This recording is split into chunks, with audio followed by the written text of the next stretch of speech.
Sitting here today, I carry not only the dreams of my parents, but also the hopes of millions of Americans who stand for justice, fairness, and the rule of law.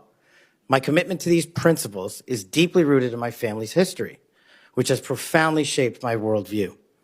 My father fled Idi Amin's genocidal dictatorship in Uganda, where 300,000 men, women, and children were killed based on their ethnicity, just because they happen to look like me. My mother is originally from Tanzania. She studied in India, as did my dad, and they were married there. They would later emigrate to New York, as the senator pointed out, where I was born, and we were raised in a household of my father's 7 siblings, their spouses, and at least half a dozen children. That's the only way we knew how to do things at the time, in the 70s and 80s, the Indian way. But we would soon learn the American way. These values have shaped and been the driving force of my career in 16 years of government service. Protecting the rights of the Constitution is of the utmost importance to me and has been every single time I've taken that oath of office. The recent terrorist attacks in New Orleans tragically claimed the lives of 14 innocent Americans and serve as a stark reminder that our national security is at threat, both internally and externally.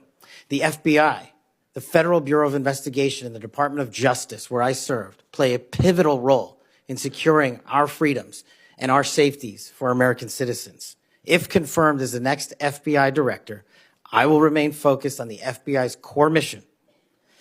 That is to investigate fully wherever there is a constitutional factual basis to do so, and to never make a prosecutorial decision that is solely the providence of the Department of Justice and the Attorney General. For the first 8 years after law school, I served as a public defender, first for Miami-Dade County and later for the Southern District of Florida. During that time, I represented some pretty awful human beings, charged with some pretty heinous crimes. But what I learned there was the core value that has been enshrined in me since, that due process must be provided without bias to all Americans. And if we cannot provide due process to the worst, then there can be no due process for anyone, and our constitutional republic fails. But I battled on that hill for that due process. I would later serve in the Obama Justice Department as a terrorism prosecutor in the National Security Division, where we successfully contributed to the prosecution of terrorist organizations like Al-Qaeda, Al-Shabaab, and others. I was honored to receive the 2017 Assistant Attorney General's Award from Loretta Lynch for my work in helping the Ugandans bring members of Al-Shabaab to justice for murdering 74 innocent people, including an American. I would also